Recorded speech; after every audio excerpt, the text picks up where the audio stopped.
So I received an email the other day from somebody who is practicing intuitive eating, and she had a question that I really wanted to address. So here's what she said in the email. Intuitive eating is all about honoring your hunger and fullness cues, which includes cravings. And as you know, in the beginning, there's a lot of cravings for previously forbidden foods. And to me, this contradicts some philosophies from people that I've heard that talk about letting cravings pass, knowing that your mind is telling you a story about needing the craving to soothe something in the moment. So how do you navigate both of these opposing viewpoints? I love the idea of honoring my cravings, and honestly, I think I need to in order to heal my relationship with food, but then I get stuck on this advice of letting cravings pass, seeing them as thoughts that are like the weather and temporary. Thanks so much. So I think that this is a really awesome and important question because I really see truth in both of these sides. What I think is kind of most important, or what needs to happen first, is honoring the cravings through the neutralization of food. So as long as we keep seeing foods as good or bad, right or wrong, or we have rules or ideas about what we can eat, what we can't eat, how much, when, what, all the things, that actually creates its own emotional component to it. So there's an emotional charge behind these ideas of, what, when, how much, the whole thing. And so that, actually can kind of fuel a craving. So if we're feeling this, with this restriction of I can't have this, we kind of want it more. Or it just can bring up these other emotions of, oh no, I'm a bad person if I have it, or I need to be good, and that creates this pressure, which can then actually bring on the desire to eat in order to soothe the craving. So to me, the first step would be to neutralize foods, and how you may have to do that is by honoring the craving. You may just notice this desire to eat the thing, and you need to eat the thing.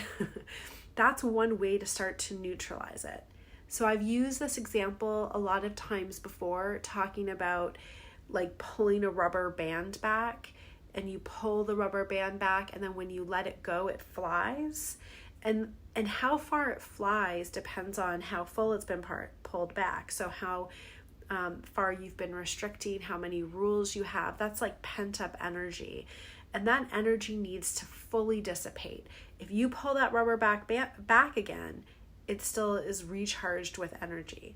So that's why you have to really fully let yourself eat what you want, and or at the same time go through the mental process of neutralizing the food. Because once you neutralize it, it's no longer special. So you now have, if a table was in front of you that had cookies, broccoli, chips, carrots, apples, whatever, you get the deal. If you know that all food is okay, that there's no rules around what you eat, that opens you up to start to be attuned to what actually feels good to you. But if you have rules around things, there's going to be a charge behind it. So that's why neutralization of food is the first step and so important.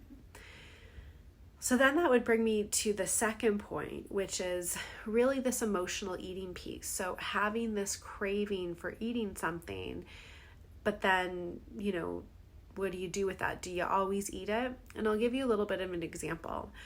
I noticed I got into this habit of wanting to eat something sweet after dinner every night. I think it might have started because my husband sort of loves doing this, and he has nothing about it. He really enjoys it. And I was, food freedom, so I was doing it. But I started noticing that I didn't always feel good after doing it. I felt a little overfull.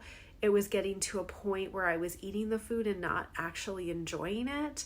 And so I knew at that point that was a habit that was created. I wasn't actually eating it anymore because I wanted it or I enjoyed it. I was just doing it out of habit.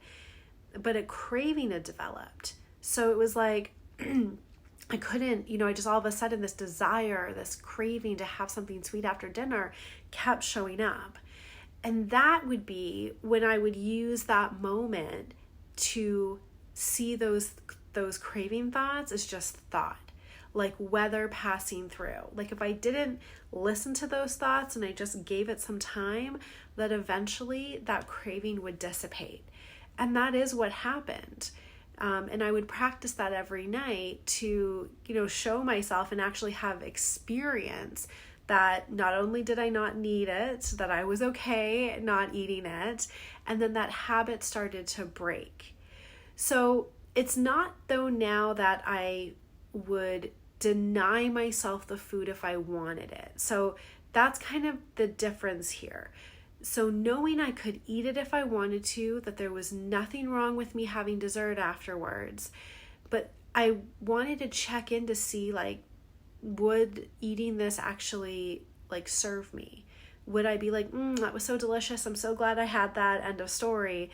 Or would I actually not be feeling very good after it? Not because of shaming thoughts of I shouldn't have eaten that, am I going to get fat, all that kind of stuff.